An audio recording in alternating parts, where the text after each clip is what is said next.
Hey, what's up, Poozers? Welcome to another episode of The Lighthouse. And today I'm very happy to say that I have an interview with Christos Gage, who is one of the writers of the new DC Dark Legion mobile game from Warner Brothers Interactive and Fun Plus. It's a really cool game. I've been playing it, and normally, I'm very selective when it comes to mobile games. I've played a few in the past, and only one that I've gotten really into, but this one I've gotten way more into because it has a lot of great DC characters in it from the start that I really love. So please check out the game. I'll put a link down below. You can play it on PC or mobile, whichever you prefer. Really, really fun game. And now to my interview with Christos Gage, who again, thank you, sir, for taking the time to do this, and everyone at Fun Plus who helped put this together. This was really awesome of all of you for a channel my size. It was awesome. And to get to talk to an old friend like Christos was great. And shout out to my league, AFO, All for One. Thank you all. Still the #1 league in the game, and I'm very happy to be a part of your team. Thanks for having me on there and having fun with me. Thanks so much. Enjoy the interview. Christos, again, thank you so much for taking the time to do this. And I want to thank everyone who helped set this interview up. It's really cool. And I love this game. So we're going to dive right into questions, starting with a little bit of background on you. Like, you've written in all forms of media. I've known you, when I worked at Golden Apple, I've known you for years. You're amazing, and you write a lot of really great stuff. You have great takes on characters too, which I love. I appreciate that. And this is not your first time working in video games or video game tie-ins and stuff, but your latest work is this awesome game from Fun Plus and Warner Brothers Interactive Entertainment and DC called DC Dark Legion. And I'm curious just how you and Amanda ended up getting involved crafting the story for this game and the lore for this great DC adventure. So I got an email from Randy Ma at DC Games, and we'd met before, and he just ran this by me and said, "Hey, would you be interested in being a part of this?" It sounded like a lot of fun, so I got involved, and there came a point where I said, "You know what? This looks like it's going to be more work than this one guy can handle," and they were like, "Oh yeah, let's bring somebody else on." And it's actually my wife, Ruth, who's also my writing partner, but she's not a comic book person, unlike me, who I've been reading comic books for more years than I'd care to admit. But Ruth is not, so this really needed someone who was steeped in the lore. So Ruth suggested Amanda, and I was like, "Oh yeah, that's a great idea." So that's how Amanda came on board, and she's also written for different media. She's written for animation, comics, any number of things, and that was that's worked out great. So that's how we got involved. That's awesome. And yeah, and Amanda, is it her last name Daybart or Dybart? I didn't know how to pronounce it properly. You know what? I'm gonna let you be the one to pronounce it wrong rather than me, because fair enough. I don't want her to get mad at me. Fair enough. I heard two pronunciations of it before, so I was like, okay. So I said them both. Amanda, if I butchered that, I'm so sorry. Because you're very talented. She's awesome. I love what you guys are building in this game, and I love the gameplay itself. Like, DC Dark Legion story pulls from a lot of really cool, intense, even DC comic books, like DC Metal and Death Metal. But what are some of the elements of this that you added that to translate that lore to make it more accessible? Because that's what I've noticed about this game, is that it's intense, it has intense themes, but it delivers it in a really cool and simple way on some level, but still keeps some of that complexity. So I was just curious. Yeah. Oh well, as you mentioned, it's a mobile game, and it's not going to have a super intense, there aren't going to be a lot of sequences where the characters are reading journals of characters in the game, stuff like that. So you want it accessible both to people and entertaining for both the people who've been reading DC comics for their whole lives, but also people who maybe they've never read a DC comic and they play the game and they get interested in characters and hopefully go out and look up, find some DC comics and get excited about the characters. It's about walking the line. You want to have a lot of characters and cool settings, but also introduce them in a way that are, new reader friendly, as it were. So it did draw, like you said, very heavily from Dark Knight's Metal series by Scott Snyder and Greg Capullo, but at the same time, kind of not.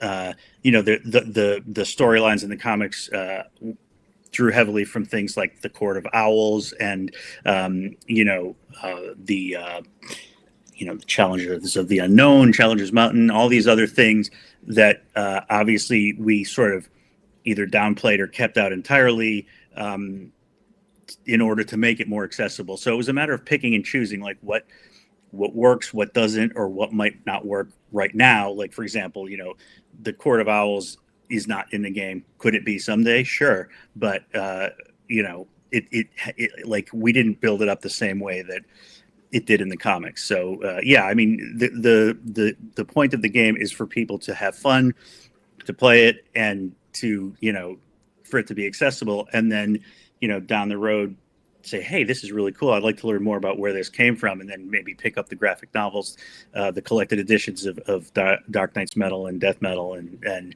hopefully enjoy it as much as you and I did when we read it. Yeah, absolutely. I mean, like, just to go off on a side, like here, like you're right. Like there are some things that I understand can't weave in because but this does start off really in a way like it's like, hey, it's a multiverse invasion basically, Yeah. and there's this toxin that's infecting people, and it's something really easy you can understand. And what's cool is like I'm in a group called AFO, so shout out to them. We're the number one league in the game, and I'm very honored to be part of that group. And some of those guys actually don't know the lore at times, and they're interested now because of this game. And so I'll sometimes in the chat like recommend like, oh dude, that's from this book, or you gotta check this out, so that's great to hear. That's exactly it's cool. What I was hoping would happen, because that you want it to, you don't want to alienate people who aren't familiar with this stuff, but you also don't want people who are familiar with it to say, oh my god, I know all this already, stop telling me that. So it's a sort of a tightrope walk, but I'm glad that it's worked out. It seems to be so far with the especially the group I'm in. So and they're great, and a lot of them are younger, like half my age. So it's kind of like I'm the old guy recommending stories to them and stuff. So it's been fun. But speaking of that, like speaking of the iconic stuff that you do pull, there's vehicles and weapons and locations in this game that are pulled right from the comics too, which I love. All those little Easter eggs. Some of them are simple little Easter eggs, and some are actual things you need to progress the game. So like. Recently, they did an update, though. You're talking about there's no journals to read. They did do an update where now you can click on characters and get bios and backgrounds on them, which is really cool. I'm so glad you all added that. But so which of those components in the game that you and Amanda were involved with? And do you have any favorite references that you're able to squeeze into the game that you can think of? Well, it's interesting that you mentioned the bios because actually Amanda's working on some right now, and I've done a bunch of the ones, like most of the ones already in the game I wrote, and it's really been like, it takes me a long time to do those because of the history of the characters. There's so much of it, but so it's like you want to know what you've got to decide what to put in, what not to put in. Like some characters have so many important moments that you don't want to leave stuff out, but you can only put in so much stuff. And then some characters you have like different versions, like you've got the pre-crisis version, the post-crisis version, the new 52 version, and all these other ones. And the game is sort of in its own reality, so you can kind of, to an extent, pick and choose. So it's been an interesting experience, but enjoyable one at the same time. So I'm glad that people seem to be enjoying that, and they really do. I've seen a lot of comments on it on social media, people talking about it. So that's been a lot of fun, and I'm glad that people are picking up on that. Yeah, and like I said, there were some times where people in the chat even didn't realize that was going on, and I'm like, guys, you see the new bios they added? And they're like, holy cow! I'm like, yeah, and then for reading them, you get like rewards and stuff, which is really cool. So there's all these incentives, which I love, and I've played a couple mobile games before, but this is the first time I've been this involved in something. And like I said, I play it consistently. I log in a couple times a day just to check on how things are going with our group. And I've never missed a login. I think I'm at like 3 million power as of recording this. So I'm not super high up there, but pretty high up there. And base level 25, like all that stuff. So I'm really enjoying stuff like, especially the Umbral Rift battles that I get to do with my teammates and then also upgrading my base and like the ships, especially I have Abin Sur ship up to like level 7, I think. And nice. I love it. So is there, what gameplay mechanics, if you're playing the game yourself, like have you noticed that you kind of like that maybe, you weren't aware of, or that you were when you were creating stuff for the game? Well, first of all, I should say that I don't get to play the game nearly as much as I would like to because I'm busy Of working on the course, game. of course. So it's a bit of a catch-22 because if I wasn't working on the game, I would be playing it probably as much as you are. Yeah, Because when it comes to games, I'm kind of obsessive about them. I get really into them. I play them all the time. So it's really an exercise of willpower, not to just be playing it all the time. But yeah, no, it's I'm always really amazed at how great the dev team is at making these things come to life because I love the so you know how when the characters do their ultimate attack and they have that animation, yeah, and you can switch it off, but when you switch it off, they still have a little thing that they do. yes, Um, and sometimes a line like Killer Croc just goes killer. yes, And I love that. The voice actors did such a great job, by the way. I just want to yes. give them a shout They out. do. And the director Khalil Bogdanov did such a great job. So they did such an amazing job. But so I really love the character animations and the fighting animations. I'm just really impressed with those, how they came out. And I don't have, you say, I think when we were talking a minute ago, you said you've got almost all the available characters right now, and I Right. don't have that many. So like, I'm really excited to get Deadshot because that was the first character I wrote in Oh, comics. yes. And there's other characters I'm really excited to get and see what their fighting animations are like and all of that, because it's really fun as a longtime fan of these characters to see them brought to life like that. Yeah, it's cool. Like right now, like I'm such a DC fan. Like that when games come out, like Gotham Knights and other things, like I latch on. Like, and I don't really listen to what other people say. I just want to play it and be in a DC world. And Mm-hmm. this game is giving me a ton of that right now because there's all these different characters. And Mm-hmm. I'm actually unlocking Deadshot tomorrow. I have Oh, enough. nice. I have enough shards for him. I'm just saving it because there's this event called Supreme Commander, and so Mm-hmm. I get more points if I wait a certain day to Ah, use them. So I'm waiting. So I'm going to unlock him tomorrow. I'm very excited. very And cool. him and Two Face, which are two of my Mm-hmm. favorite. Nice. But I like with these things in this game, like there's a fusion of stuff like story and gameplay that you guys are doing so well in this. Like where like they complement each other so greatly. Depending on which characters you unlock, little dialogue moments like when you're upgrading the Batcave, you can Mm-hmm. have Bane come to you and say, "Hey, I don't know what to do in this situation," and then you're like, "Well, is it so hard to like make a couple kids that are like scared like laugh?" And then Mm-hmm. Bane's like, "Yeah, okay, I'll give it a try," And Mm-hmm. it's like it's neat to see some of these villains once you recruit them. Speaking of like Deadshot and stuff, where they're still bad guys, but they get put in these scenarios where people are looking to them for hope, Mm-hmm. and it's really neat. There's these little moments in the cave. So like, what is it like writing heroic moments for some of DC's like most dastardly villains? I really enjoy it, and it's fun to do while still keeping them in character, like you said, because this is one of these situations, as we've seen before in DC history, with certain events like Invasion, for example, Right. where there's a common enemy, so some of the villains, team up with the heroes. So I've really enjoyed that, and Amanda, by the way, is terrific at writing those that dialogue as well, and I've done some of it as well. And then for some of the characters, like the Flash Rogues, a lot of times aren't that bad, but then some of them Sure. are just like evil, like Joker's just always like psychotic, and but he's also, his whole thing is he's he loves a laugh, so Right. that's his main thing. And then Luther loves to be seen as the savior, so of course he'll save people, but he's always really like arrogant about it. So it's really fun to I love writing characters who are kind of like arrogant and condescending, so it was fun to write Luther. I don't know if this line ever made it into the game, but I wrote a line that I liked for Luther where he was just like, I'm really disappointed in the billionaire community's reaction to all this. Where's Bruce Wayne, for example? I bet he's hiding in a cave somewhere, and stuff like Gotcha. that is always so much fun to write. But then you also like, I get a lot of inspiration from the source material from the comics. Like I did not realize that there was a thing in the comics where Killer Croc was like Roy Harper, Speedy's or Arsenal's sponsor in Narcotics Anonymous. Yeah. Um, Yeah. so you get a little insight into the fact that, oh, okay, he did this nice thing for somebody, you know. So you pull from stuff like that, and so like with Deadshot, you know, he's got his daughter, which in the, like I said, the first comic book story I wrote, I introduced this character of his daughter. So, you know, Deadshot's got kind of a soft spot for little kids. So he's not going to like suddenly start making paper dolls with them, but he'd also, Right.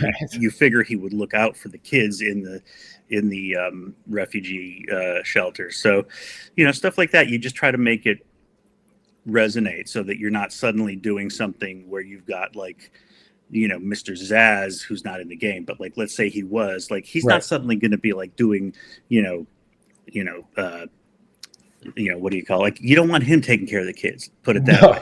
yeah, right. Yeah. Yeah, or women and children in Yeah. general. Like, yeah, exactly. Yeah, Or yeah. So anybody really. yeah, true. But you do have like Penguin in the game who has that, which is like kind of neat. You know, it's like Yeah. it's just it adds a layer to it where you're like, okay, things on this earth are, look how they've gotten, look how Hmm. dire this situation is, where the map and world has been rewritten, kind of like in the comics, but this is a Hmm. different world that it's happening to. And there's, like you said, a different background to some of these characters. Not everything happened exactly the way we know it. Hmm. So it's been fun. I mean, like just going through it and just seeing it evolve. Like I just to go on a side here, like you guys did this story. I don't know if it was you or Amanda or both of you combined, but I got to this point in the story where like right now, you know, spoilers for people who are early in the game, but I'll try to keep it, you know, vague, like, to an extent. Robin is kind of missing. So we're going to deal with that. And then we had Harley Quinn had deal with multiple identity versions of herself. Hmm. And these were just neat things that I wasn't expecting that feed into the larger story, but also have like a personal feel to it. Yeah. So I love that you guys included it. I just wanted to say that. Yeah, thanks. That was fun, and you know, a lot of these ideas also come from the dev team at Fun Plus as well. So they're involved in that too. Yeah, you know, a lot of them, you know, like you said, it's just about finding inspiration in the source material and then trying to be true to the characters and make it all work, and then making it fun to play as well. I mean, that's part of the fun is like you get these like, you know, the dark duplicates from the dark multiverse. So then, like, are there ways to make it more interesting than simply, oh, here's an evil version of this character? You know, is Right. there a way to make it more interesting than just that?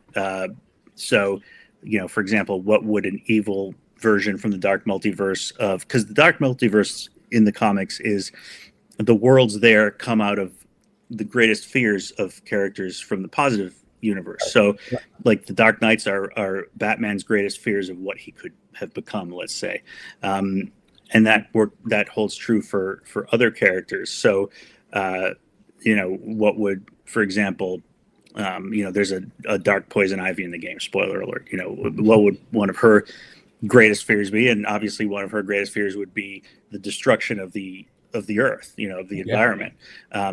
And for her to be like the last person on an earth that's been completely destroyed. So, you know, you kind of, you know, that's what we sort of thought about with that character. So, you know, I mean, that's kind of how we look at it when we're figuring these things out.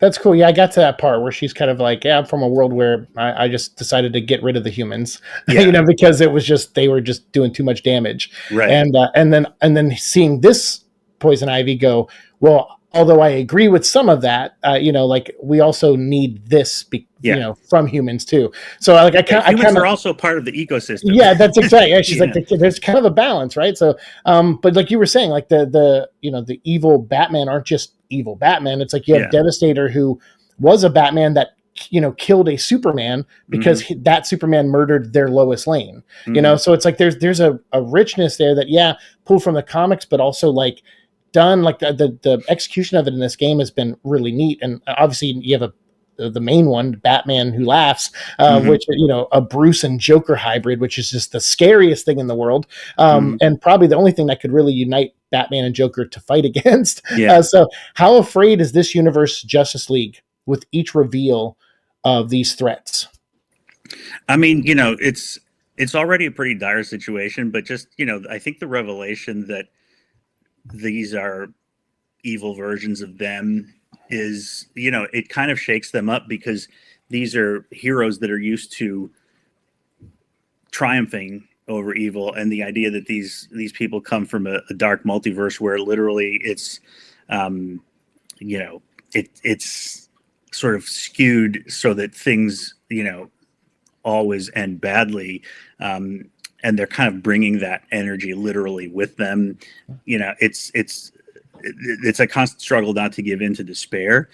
So that's one of the things like that we identified really early on is what do fans like about these characters, and it's the relationships between each other. So we're trying to focus on that, like how they support each other and lift each other up through this crisis. So that's kind of been a big part of it as well. So in addition to having the combat advantages of like different groups being together, so like the Birds of Prey or the Justice League or the Gotham Villains or the Suicide Squad, we also want to have the like you were saying, the little dialogue bits between characters and other things to to have fun little moments that the players can see. Yeah, I love that. I love the bonuses too. Like I have three main groups of people I use, and it's Legion of Doom. I have some Legion of Doom characters. I have the Bat Family, which is pretty much all the sidekicks. It's actually not Batman, and I have Batman in my Justice League. Group. So, but all those give you, like you said, like he said to those who are watching, like you get extra abilities and your power goes up if you combine some of these characters together. Even characters like Deadshot and Red Hood kind of because they're marksmen, weapons masters. Yeah, they're weapons masters. So like even having that is really neat. So and as a Red Hood fan, I love that I could put him on a team with Deadshot.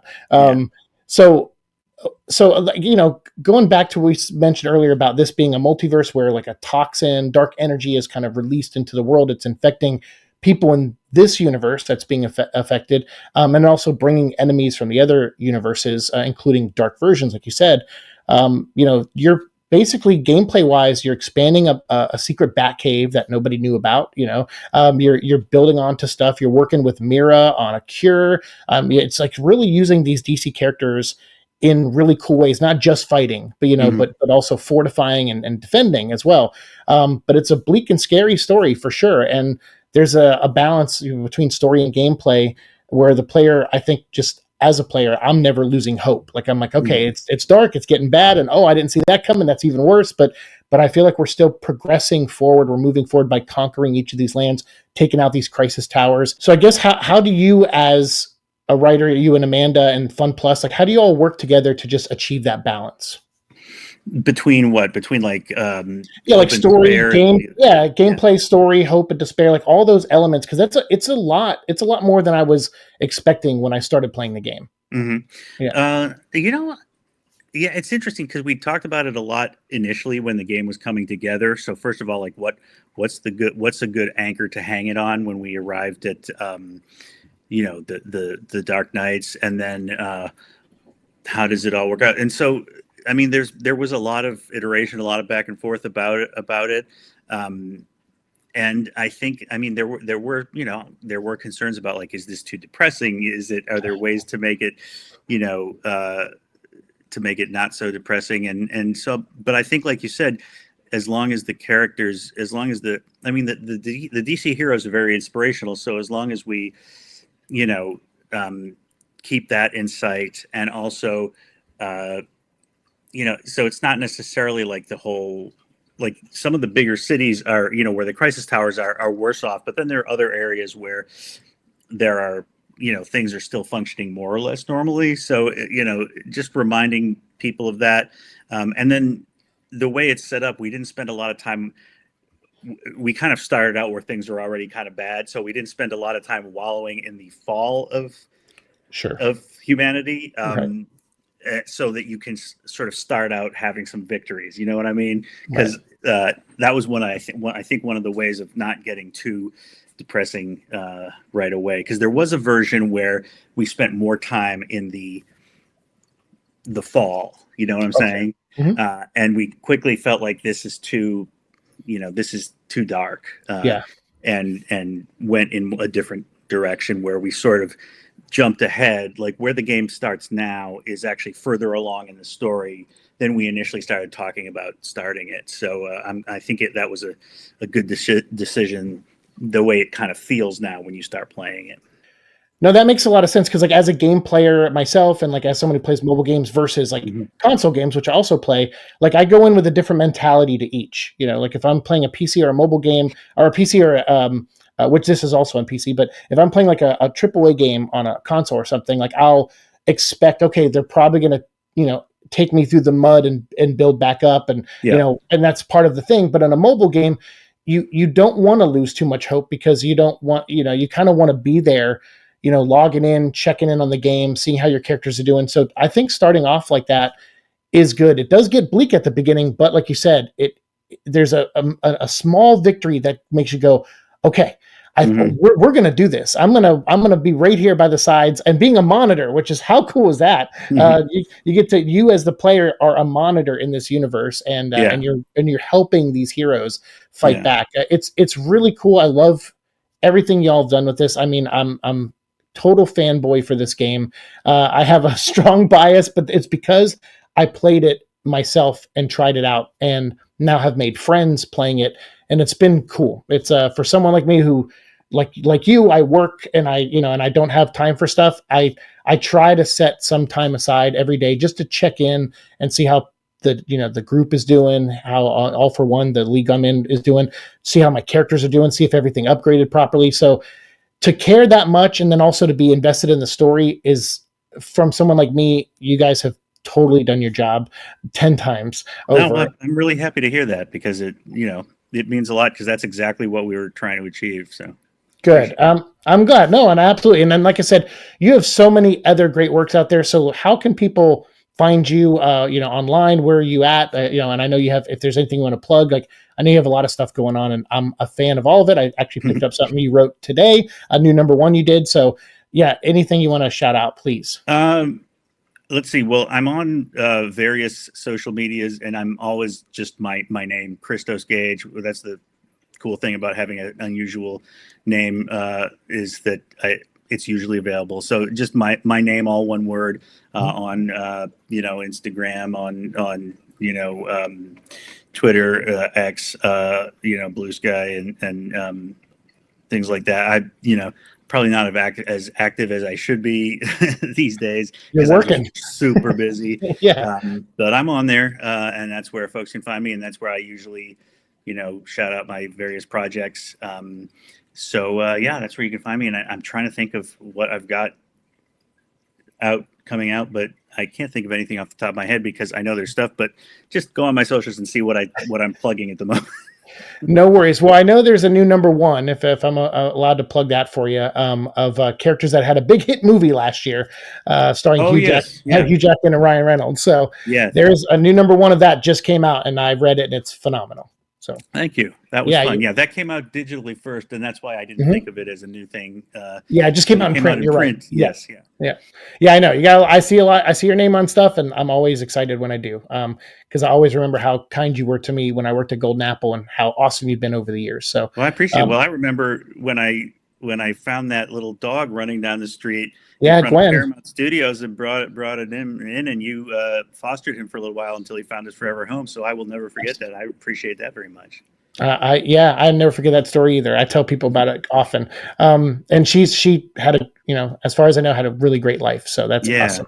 yeah. Yeah. So thank you. And thank you all for making the time for this. And everyone out there, please go check out right now. If you have PC or mobile, you can play DC Dark Legion. It's available right now. And it's been fun. And so anyone out there who wants to play it, please do. It's amazing, especially if you're a DC fan. Check it out.